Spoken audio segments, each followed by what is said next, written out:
Bapak Ibu jemaat Tuhan yang terkasih, Shalom.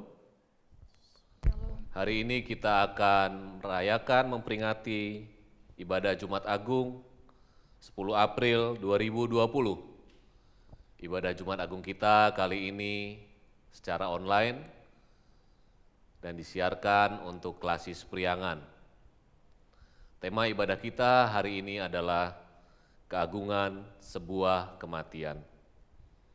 Mari sebelum kita masuk dalam ibadah, masing-masing kita mempersiapkan diri secara pribadi, mempersiapkan hati dan pikiran kita untuk sungguh-sungguh beribadah kepada Tuhan dalam ibadah Jumat Agung kali ini. Jemaat dipersilakan mengambil saat hening sejenak.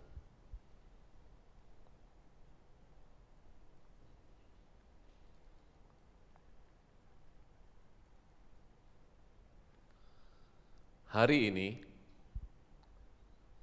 tangan sang tukang kayu itu dipaku di kayu salib.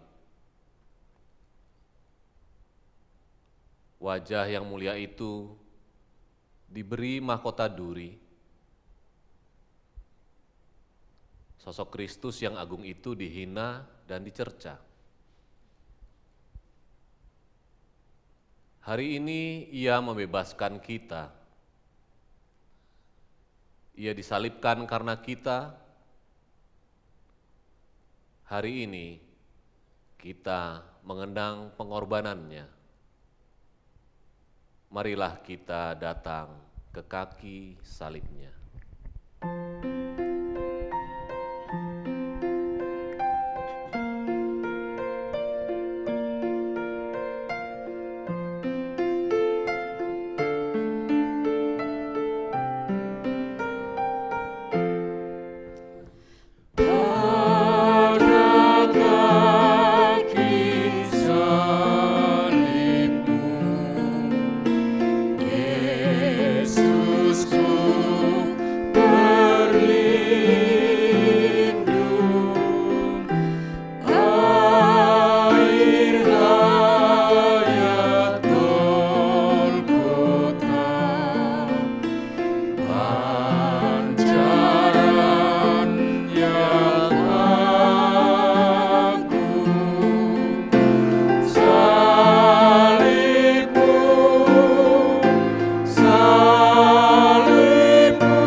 Pertolongan kita adalah dalam nama Tuhan yang menjadikan langit dan bumi.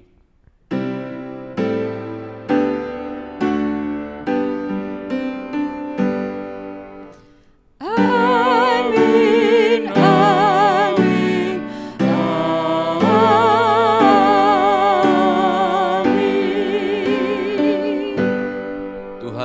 beserta saudara. dan beserta saudara juga. Dipersilahkan duduk. Saudara-saudara, hari ini kita memperingati Jumat Agung. Kita mengenang kematian Yesus yang agung itu. Kematian itu menjadi agung karena ia wafat bukan karena kecelakaan sejarah, bukan juga karena ia kalah. Yesus sendirilah yang memilih jalan salib, jalan kematian, agar melaluinya kita memperoleh kehidupan. Dalam Yesaya 53 ayat yang keempat tertulis, tetapi sesungguhnya penyakit kitalah yang ditanggungnya, dan kesengsaraan kita yang dipikulnya. Padahal kita mengira dia kena tulah, dipukul dan ditindas Allah. Kepalanya berdarah, dihina dan diludahi karena menanggung kesalahan kita.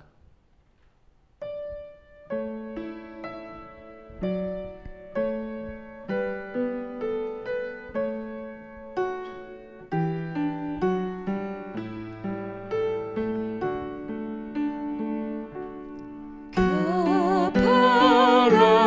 yang berdarah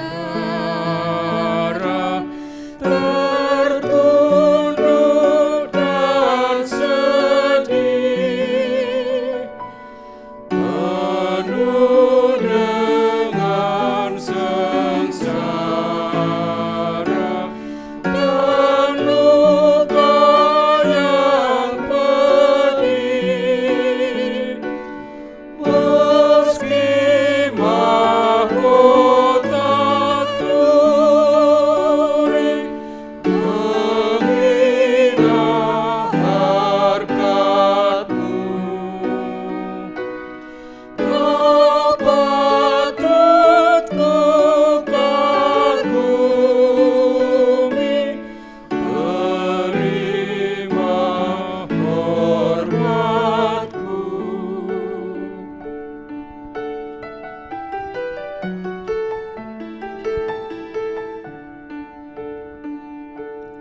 Ya Tuhan yang Kau tanggung, yaitu salahku, dosaku telah Kau gantung di kayu salib-Mu.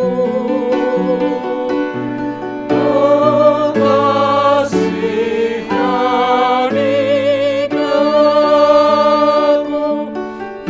yang harus dicela.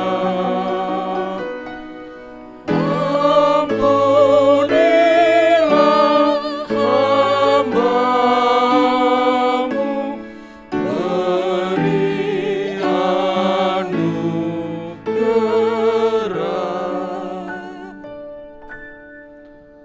Bapak Ibu jemaat Tuhan yang terkasih, marilah di dalam keheningan kita mengakui keberdosaan kita di hadapan Tuhan. Diberikan waktu kepada jemaat untuk berdoa kepada Tuhan, mengakui dosa-dosa kita secara pribadi.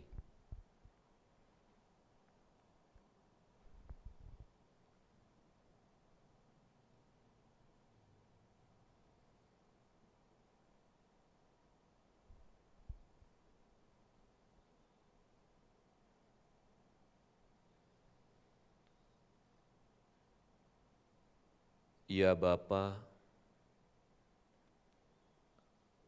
Allah kami yang besar, ketika kami mengenang penderitaan Kristus hari ini, kami datang dengan hati yang penuh rasa sesal dan malu. Karena salib Kristus kerap kali telah menjadi hal biasa. Peristiwa penyaliban Kristus kadang tidak lagi menggetarkan hati kami, apalagi mengubah cara kami menjalani hidup di bumi ini.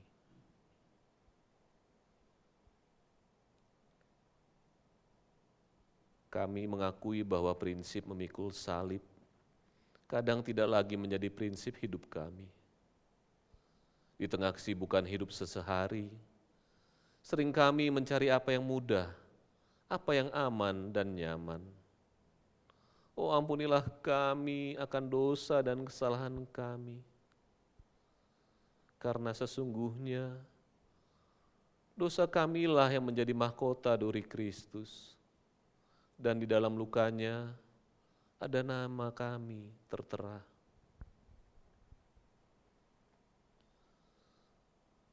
Hari ini kami bersyukur atas karya pengorbanan-Mu. Sebab hanya karena Kristus, kami dapat hidup seperti kami ada sekarang. Diampuni, dibebaskan, diselamatkan, diterima dan disucikan. Di dalam nama-Mu, Kristus Sang Gembala yang setia, kami berdoa. Amin. Jemaat persilahkan bangkit berdiri.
Dengarkanlah berita anugerah dari Tuhan. Berbahagialah kita yang berlindung pada Kristus. Kepada kita Dia memberikan pengampunan dan pemulihan, seperti tertera di dalam Yesaya 53 ayat yang kelima. Tetapi Dia tertikam oleh karena pemberontakan kita. Dia diremukkan oleh karena kejahatan kita. Ganjaran yang mendatangkan keselamatan bagi kita ditimpakan kepadanya, dan oleh bilur-bilurnya kita menjadi sembuh. Di dalam Kristus engkau telah diampuni. Di dalam Kristus engkau pun telah diampuni. Damai Kristus bagimu. Damai Kristus bagimu juga.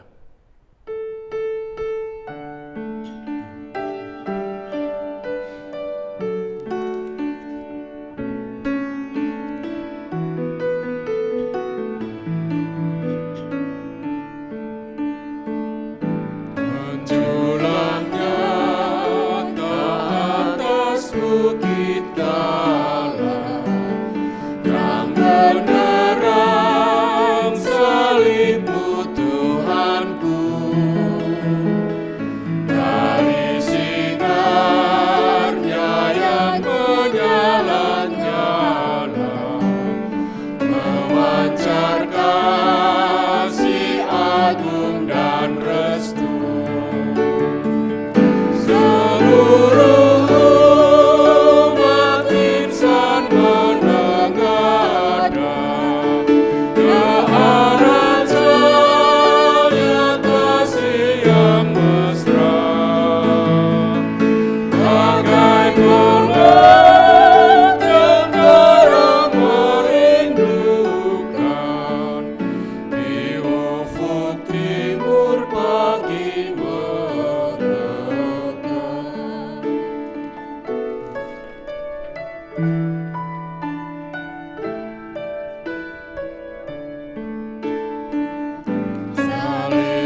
terperikat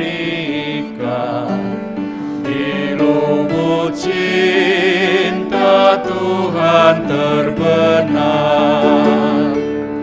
Di dalam Tuhan kami balik lahir, insan bernoda kini berseri, teruras darah suci yang mengalir, disalib pada bukit Kalvari.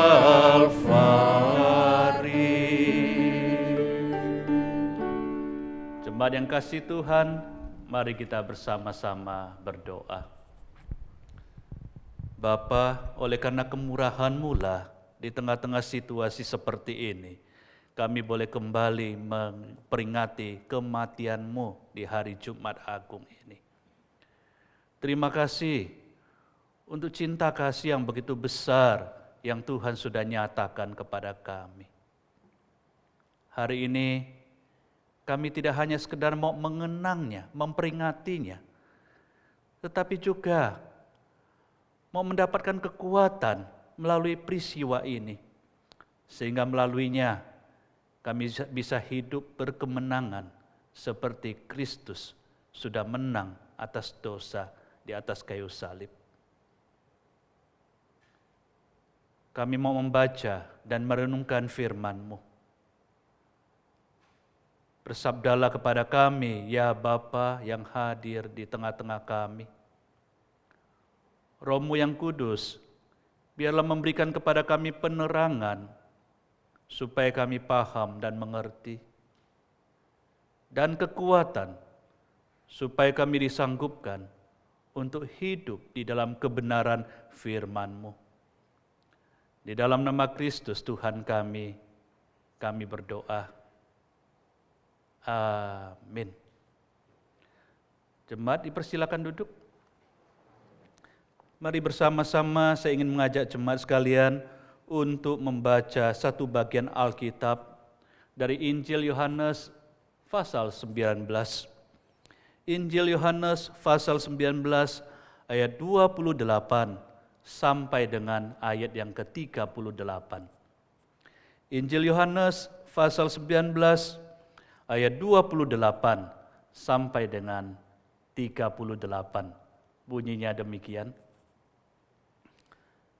Sesudah itu, karena Yesus tahu bahwa segala sesuatu telah selesai, berkatalah Ia, supaya genaplah yang ada tertulis dalam kitab suci. Aku haus.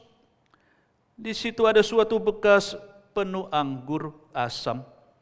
Maka mereka mencucukkan bunga karang yang telah dicelupkan dalam anggur asam pada sebatang hisop, lalu mengunjukkannya ke mulut Yesus.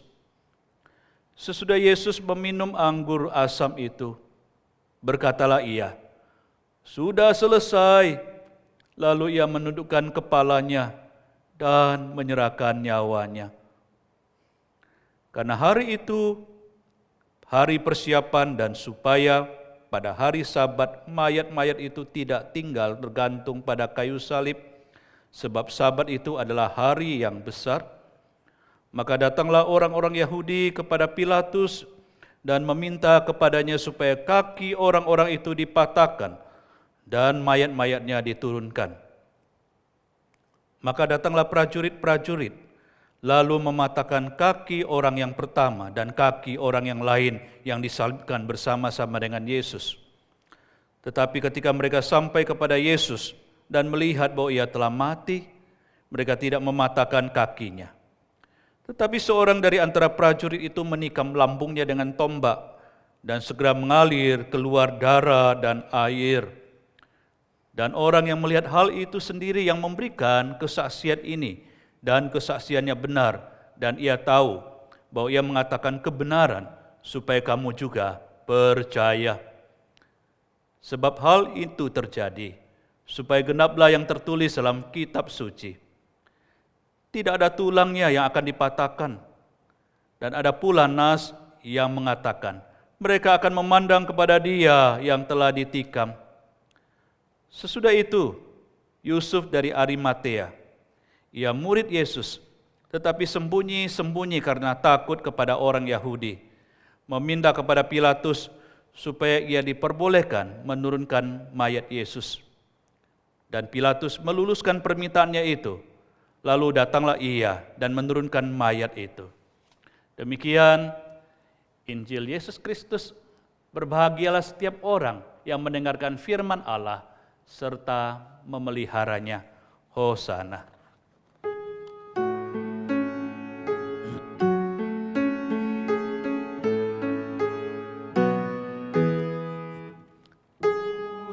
Hosana, Hosana, Hosana.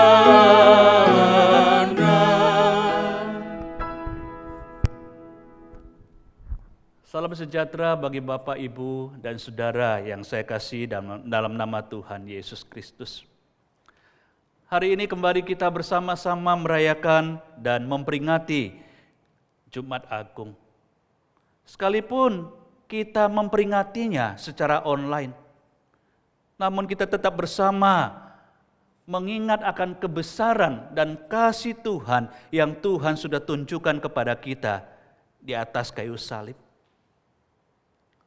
Bagi umat Tuhan, Jumat Agung merupakan hari yang istimewa.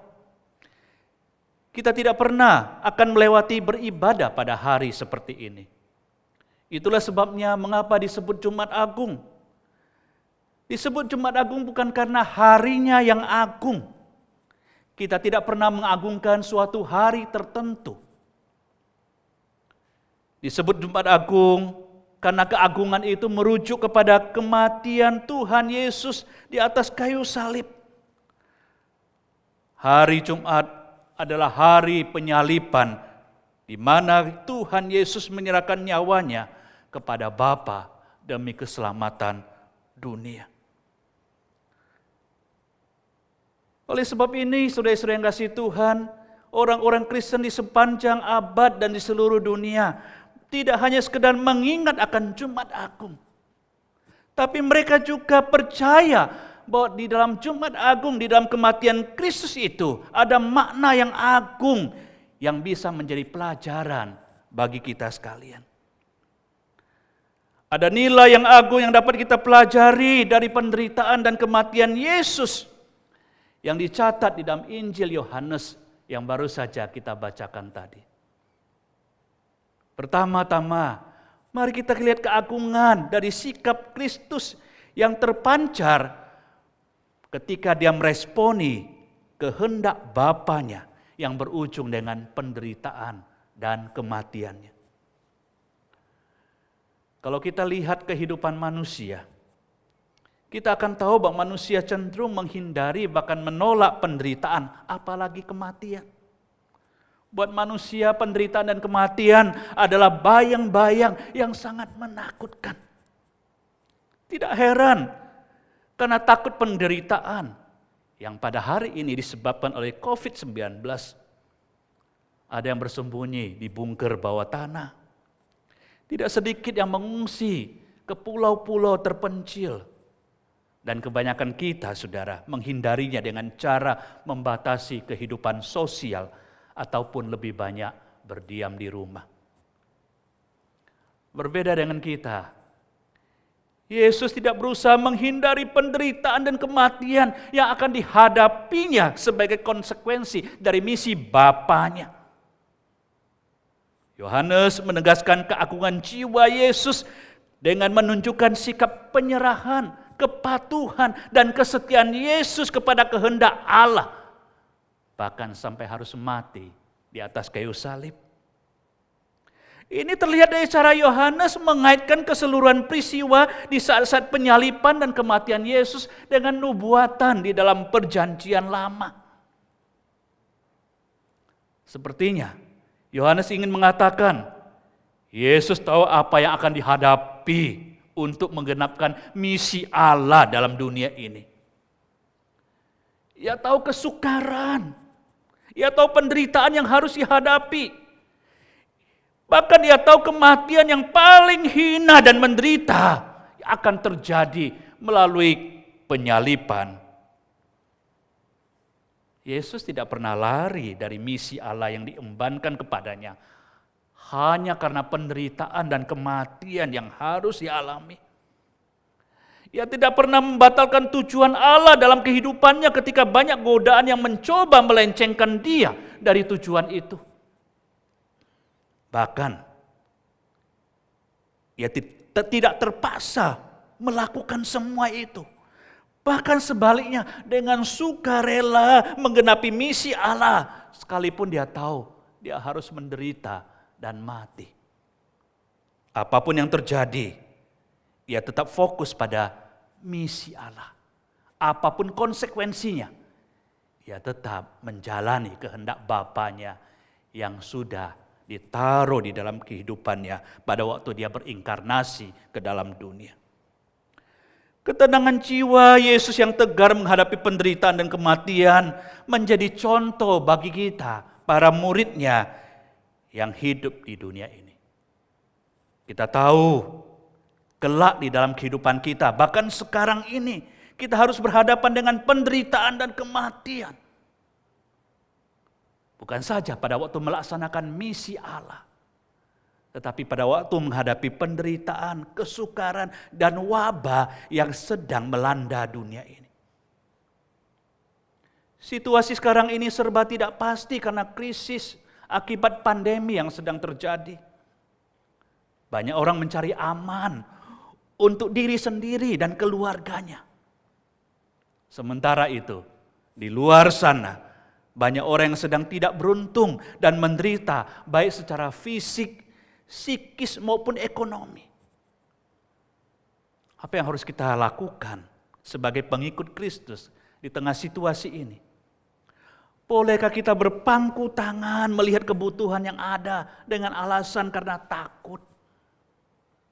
Bisakah kita mengabaikan untuk mengulurkan tangan kita kepada mereka yang sedang menderita? Hanya karena kita takut kepada penderitaan yang mungkin menimpa kita. Sikap Yesus yang menolak untuk menyerah ketika menjalankan misi Allah pada waktu berhadapan dengan penderitaan dan kematian mengingatkan kita, gereja atau umat Tuhan pun tidak boleh menyerah dalam menjalankan panggilan Tuhan untuk menghadirkan damai sejahtera di tengah kesulitan dan penderitaan ini. Justru di tengah kesulitan seperti ini, gereja harus berdiri tegap untuk setia kepada panggilan yang Tuhan sudah embankan kepada kita. Seperti Kristus tetap setia, tetap patuh, tetap menjalankan misi Allah. Di tengah-tengah dunia seperti ini, kita pun harus tetap setia, harus tetap patuh, harus tetap sungguh-sungguh dengan tulus menjalankan misi Tuhan yang Tuhan berikan kepada kita. Karena Kristus sudah memberikan teladannya di atas kayu salib. Dan kita, para muridnya, juga wajib mengikuti keteladanan Tuhan. Hal yang kedua, saudara-saudara yang kasih Tuhan, yang bisa kita pelajari dari Injil Yohanes mengenai kematian Yesus. Keagungan Kristus terpancar dari pandangannya terhadap kematiannya. Yohanes menegaskan kepada kita bahwa Yesus meyakini kematiannya bukan akhir segala-galanya. Yohanes memberitahukan kepada kita hal ini dalam perkataan Yesus sebelum ia menghembuskan nafas yang terakhir. Yesus berkata, "Sudah selesai, tetelestai." Kata sudah selesai, tetelestai diucapkan bukan dengan nada seduh dan loyo. Tetelestai, bukan. Tapi dengan suara teriakan yang nyaring, kata Matius dan Markus. Sudah selesai, sudah genap, tetelestai. Ini bukan teriakan putus asa. Bukan teriakan karena kehidupannya sudah berakhir dan selesai. Ini semacam sorak-sorai sukacita kemenangan. Segalanya sudah selesai. Apa yang selesai? Segala kepahitan dari kejahatan dan tindakan permusuhan telah selesai. Tuhan Yesus di atas kayu salib sudah mengampuni mereka dan orang-orang yang melaksanakan kejahatan itu. Rancangan dan perintah Bapaknya mengenai penderitaannya sudah digenapi. Dan sekarang sudah tersedia jalan keselamatan bagi manusia untuk kembali kepada Sang Bapa yang menciptakannya. Sudah selesai. Segenap perlambang dan nubuatan perjanjian lama yang menunjuk kepada penderitaan Kristus telah tergenapi.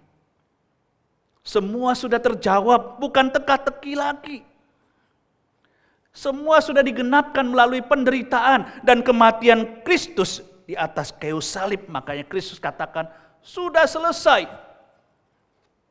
Sudah selesai artinya, tamatlah riwayat dosa dan pelanggaran, sudah diakhiri dengan datangnya kebenaran untuk selama-lamanya. Anak domba Allah sudah dikorbankan untuk menghapuskan dosa dunia. Semuanya sudah selesai. Sudah selesai artinya pekerjaan penebusan dan keselamatan manusia kini sudah dituntaskan oleh Kristus di atas kayu salib. Ini hal yang paling sulit. Sampai-sampai dia harus terpisah dengan Allah. Allahku, Allahku, mengapakah engkau meninggalkan aku? Hal yang tersulit sudah dilalui. Yesus sudah menggantikan kita untuk menanggung dosa kita. Sekarang tersedia pintu keselamatan bagi manusia. Indah bukan saudara, teriakan tetelestai itu sudah selesai. Yesus ingin menegaskan bahwa dia bukan sang korban yang kalah oleh kematian. Melainkan dia adalah sang pembawa persembahan yang menyatu seluruhnya dengan korban persembahan itu.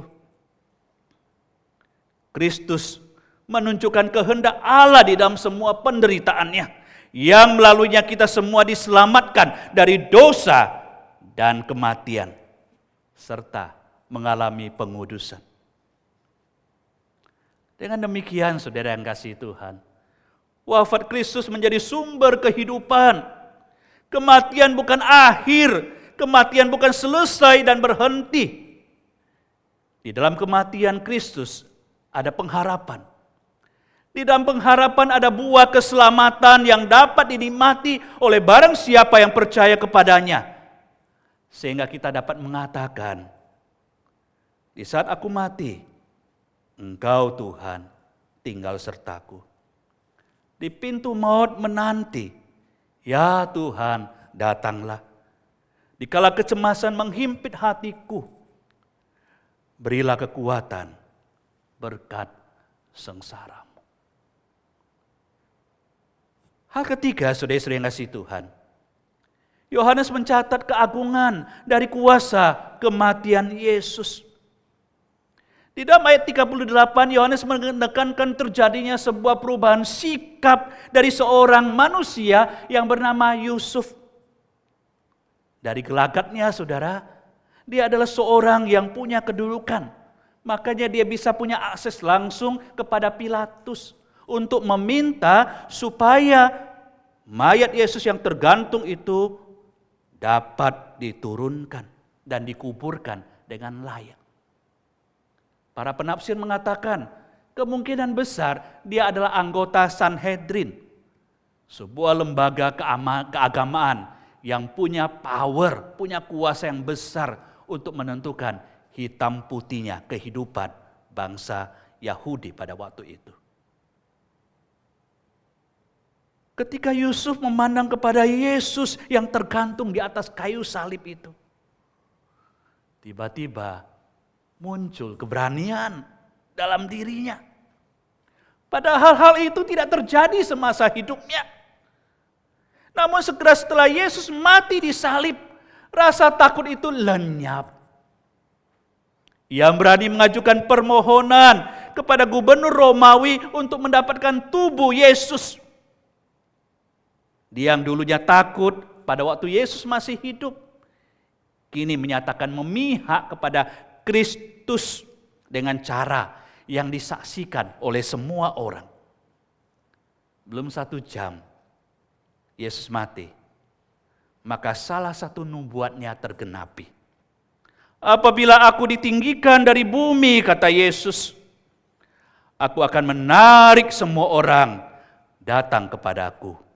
Yohanes 12 ayat 32.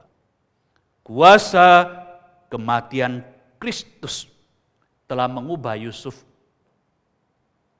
Dan kuasa kematian Kristus juga dapat mengubah Anda yang beribadah pada hari ini.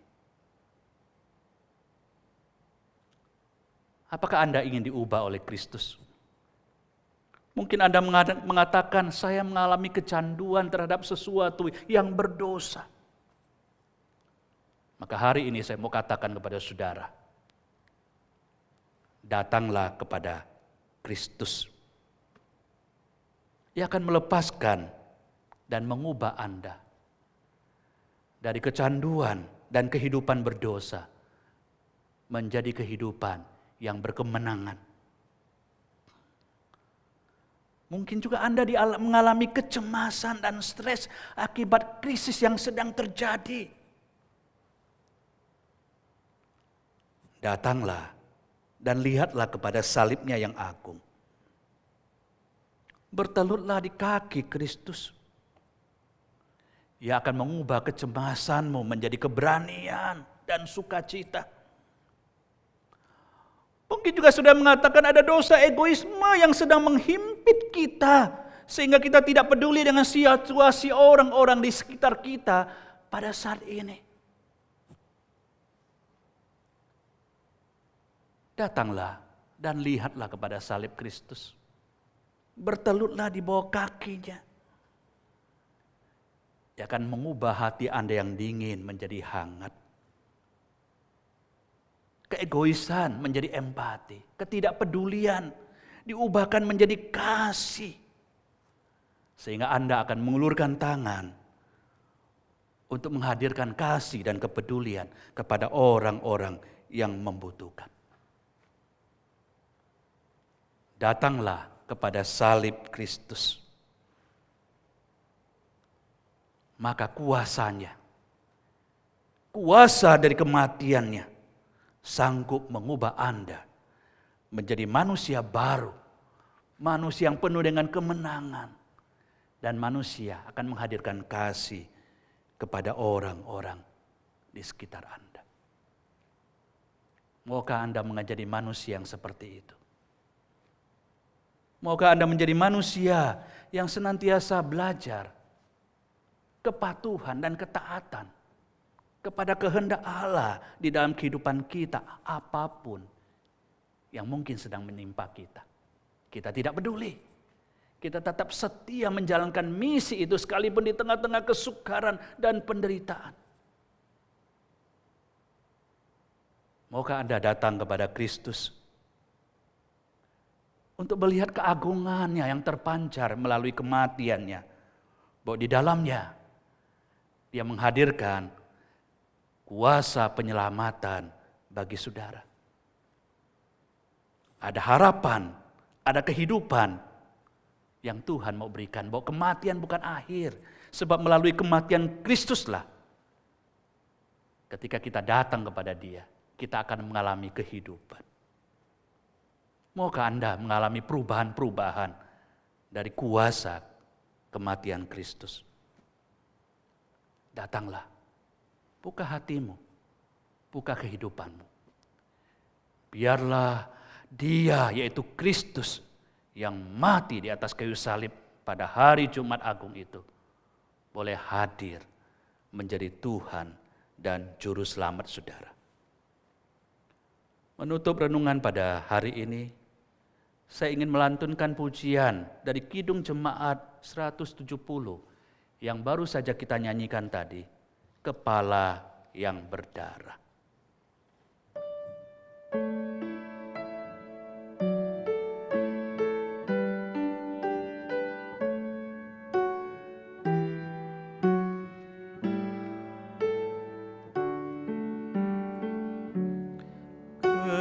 Kepala yang berdarah, tertunduk dan sedih, penuh dengan sengsara dan luka yang pedih, meski mahkota duri menghina harkat-Mu, Kau patut ku kagumi, terima hormat-Ku.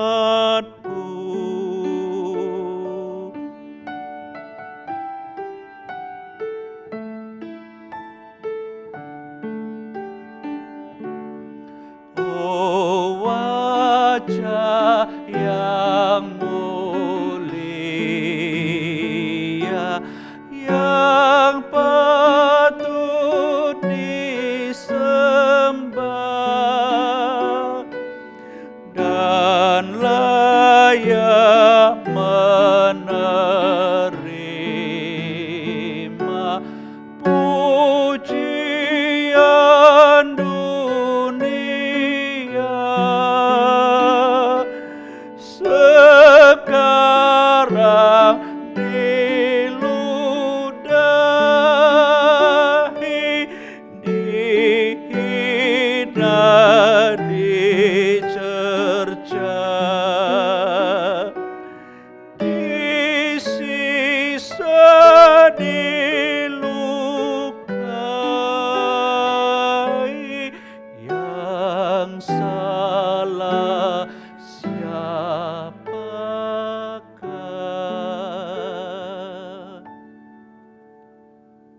Mari kita tundukkan kepala dan kita merenungkan firman Tuhan yang baru saja kita baca dan dengar.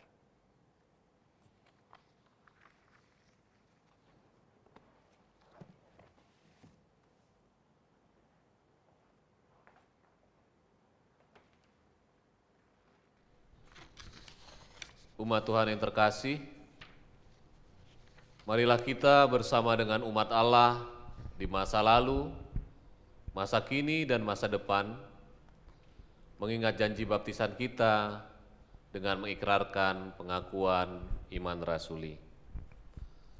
Aku percaya kepada Allah, Bapa yang Maha Kuasa, Khalik langit dan bumi, dan kepada Yesus Kristus, Anaknya yang tunggal Tuhan kita, yang dikandung dari Roh Kudus, lahir dari darah Maria, yang menderita sengsara di bawah pemerintahan Pontius Pilatus, disalibkan, mati, dan dikuburkan, turun ke dalam kerajaan maut, pada hari yang ketiga bangkit pula dari antara orang mati, naik ke surga, duduk di sebelah kanan Allah, Bapa yang Maha Kuasa, dan dari sana Ia akan datang untuk menghakimi orang yang hidup dan yang mati.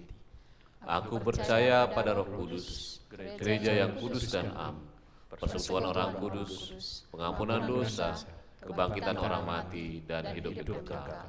Amin. Silakan duduk.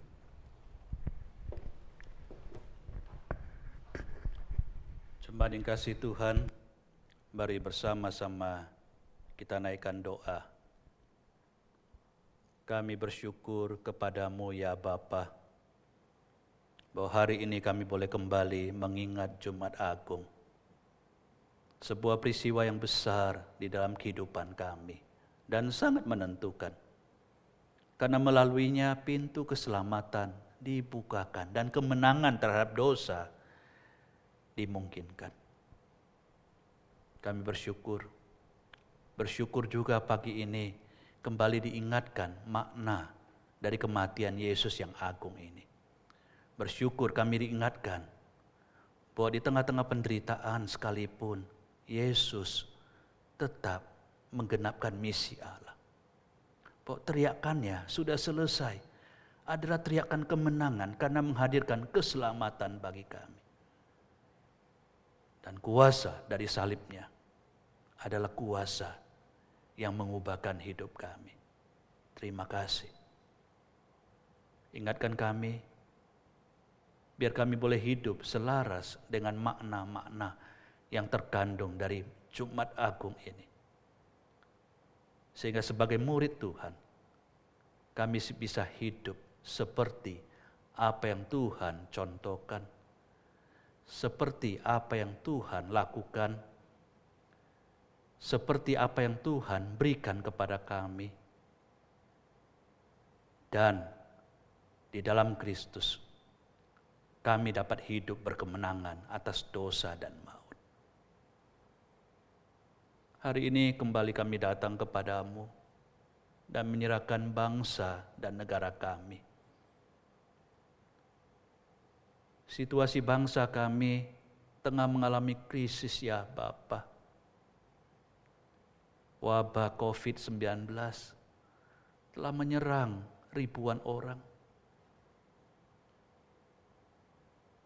Belum lagi ada 100 lebih yang meninggalkan dunia ini akibat penyakit ini.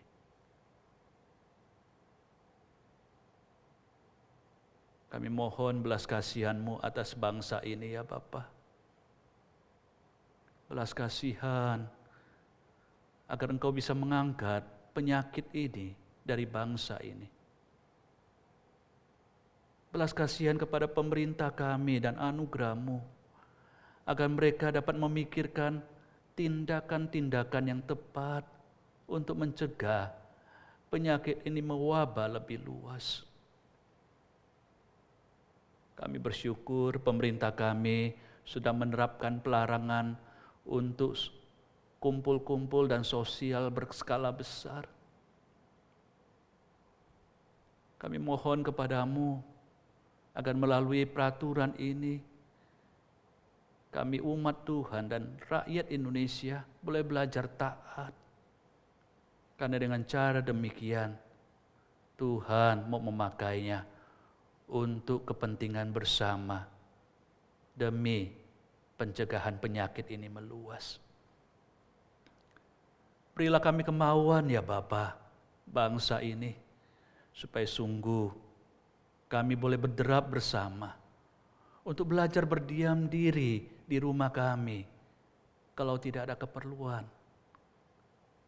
Dengan cara itu, kami bisa saling menolong, saling menopang, dan juga khusus yang mencegah penyakit ini menyebar.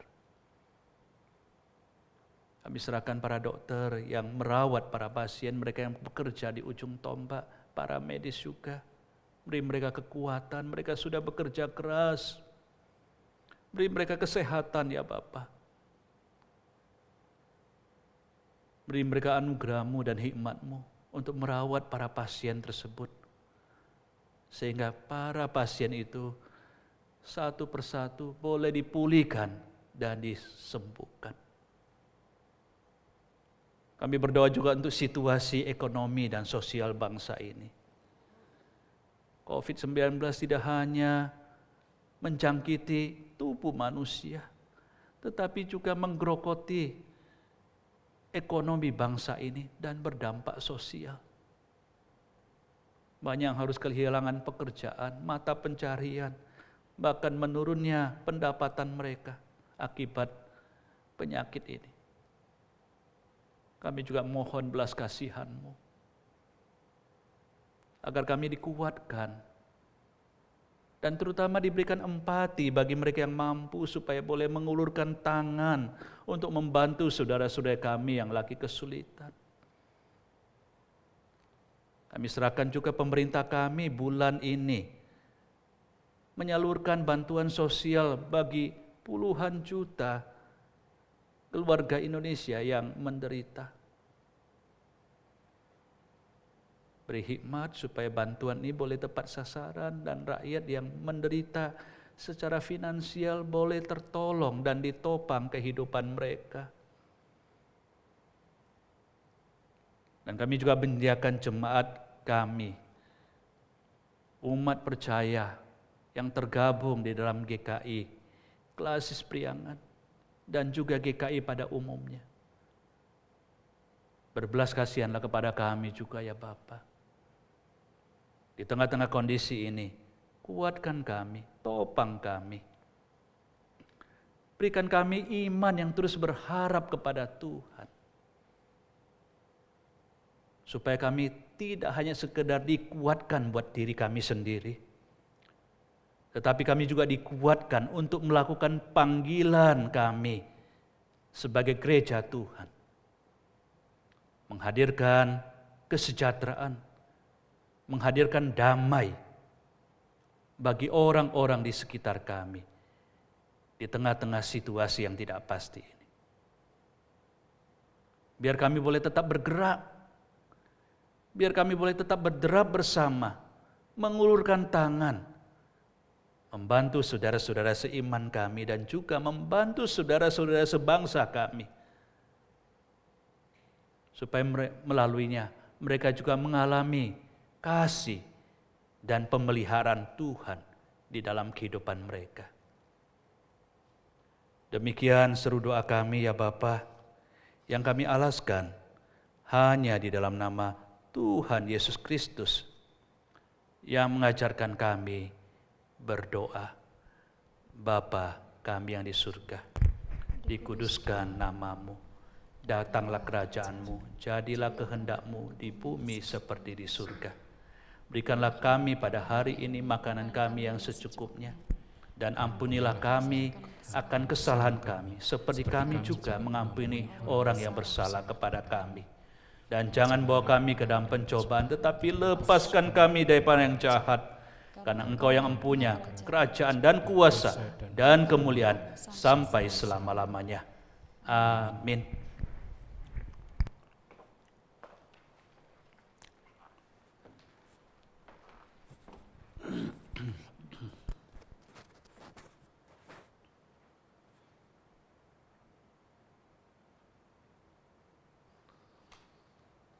Bapak Ibu jemaat Tuhan yang terkasih, kita akan mengumpulkan persembahan. Kematiannya yang sungguh agung bagi kita, mendorong kita untuk menjaga keagungannya dalam hidup sehari-hari. Efesus 5 ayatnya yang kedua dan 20 berbunyi demikian. Hiduplah di dalam kasih, sebagaimana Kristus Yesus juga telah mengasihi kamu dan telah menyerahkan dirinya untuk kita sebagai persembahan dan korban yang harum bagi Allah.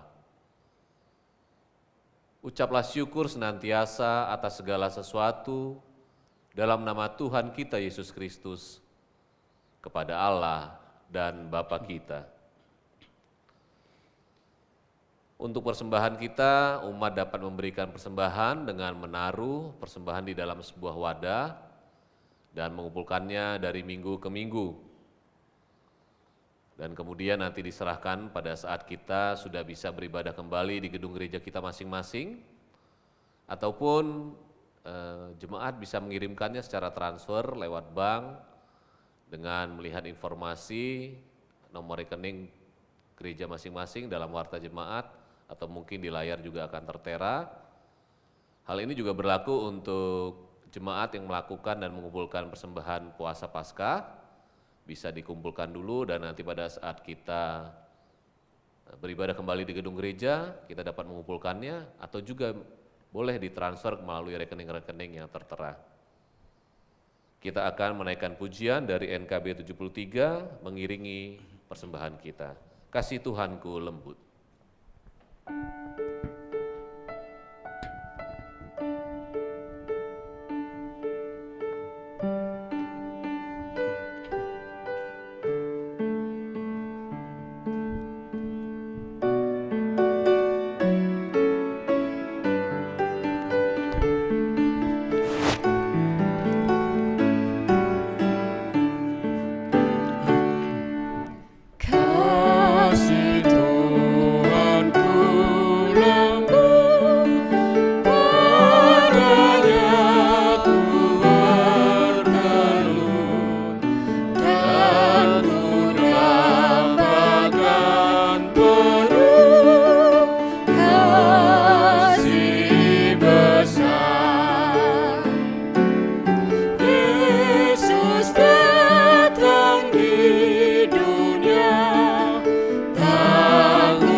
Silahkan bangkit berdiri. Mari kita berdoa. Allah yang kami sembah di dalam nama Yesus Tuhan, kami bersyukur Tuhan kalau hari ini kami boleh memperingati Jumat Agung dengan cara yang berbeda. Tahun ini Tuhan, kami merasakan, kami memperingatinya dengan hati yang sedih, dengan hati yang harus merasakan sendirian. Tapi kami percaya bahwa salib Tuhan ada selalu mengiringi kami. Saat ini kami juga boleh mengumpulkan persembahan kami dengan cara yang berbeda. Biarlah Bapa, di tengah krisis ekonomi yang boleh kami lalui, di tengah usaha kami yang porak-poranda, kami boleh mengingat janji Tuhan bahwa Allah selalu akan mencukupkan kebutuhan kami. Bahwa Allah tetap mengingat kami, mengingat umat ciptaan-Mu. Kiranya Tuhan, Engkau boleh menguduskan persembahan ini, baik yang kami kumpulkan secara langsung di rumah, maupun yang ditransfer. Kami percayakan Tuhan pengelolaannya hanya kepada Tuhan. Beri kami hati yang bijaksana Bapa, supaya kami tetap menjadi umat-Mu, menjadi pribadi, menjadi persembahan yang hidup, yang harum di hadapan Tuhan. Terima kasih Bapa. Ini doa dan seru kami. Di dalam nama Yesus kami berdoa. Amin.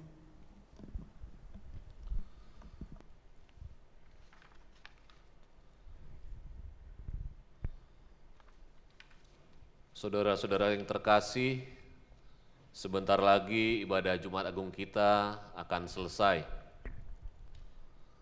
Saudara-saudara, Kristus telah bertekun sampai akhir ketika menempuh jalan salib.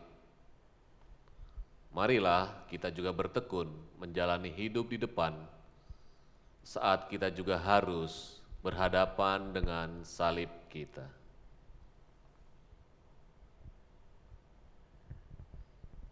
Percayalah, dengan kuasa-Nya kita akan dimampukan untuk menghadapi apapun dan siapapun.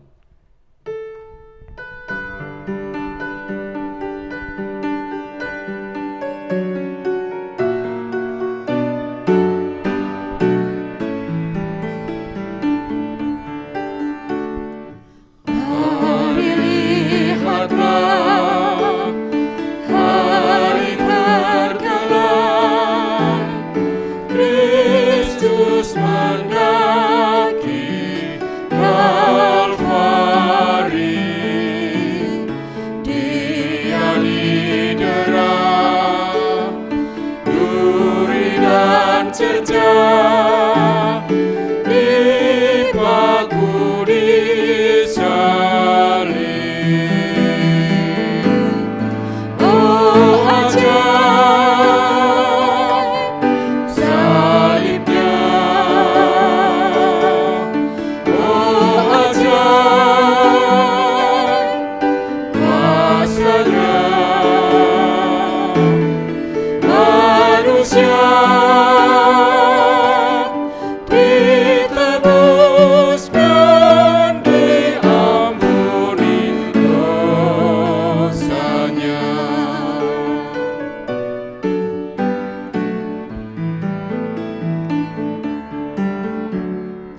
Tiap salahku, dosa-dosaku jadi mahkota duri-Mu. Oh sungguh sendu raut wajah-Mu, memikul bebanku. Oh ajaib salibnya,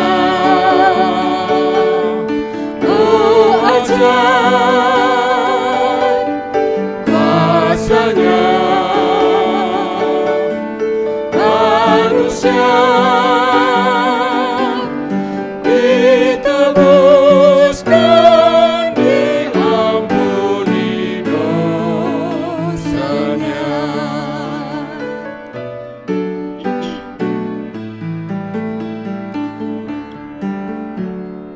Hari pun gelap, bumi bergetar,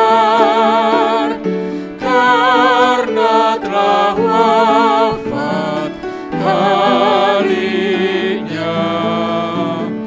Tirai terbelah, Ia hiduplah, Sang Penebus menang. Oh ajaib salibnya, oh ajaib kuasanya. Manusia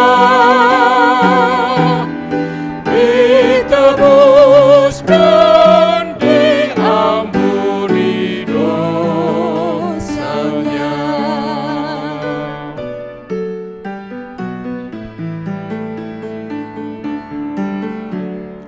Dalam lukamu ada namamu, aku selamat karenanya. Maut hancurlah, hidupku cerah, karena kasih-Mu. Oh ajaib salibnya, oh ajaib kuasanya. Manusia ditebus dan diampuni dosanya.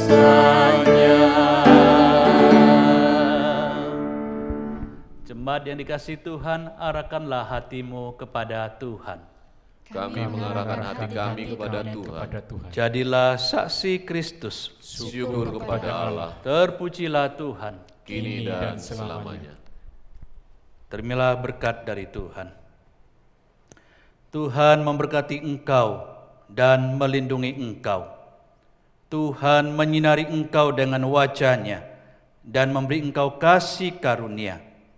Tuhan menghadapkan wajah-Nya kepadamu dan memberi engkau damai sejahtera, kini dan selama-lamanya. Hosana.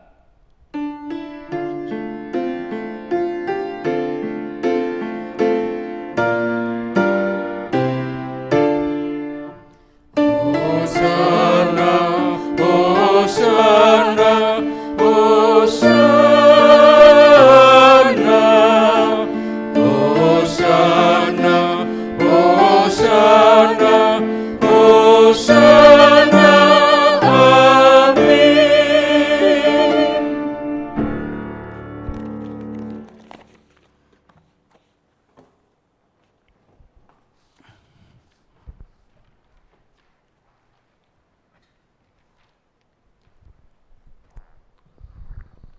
Selamat Jumat Agung, Tuhan memberkati.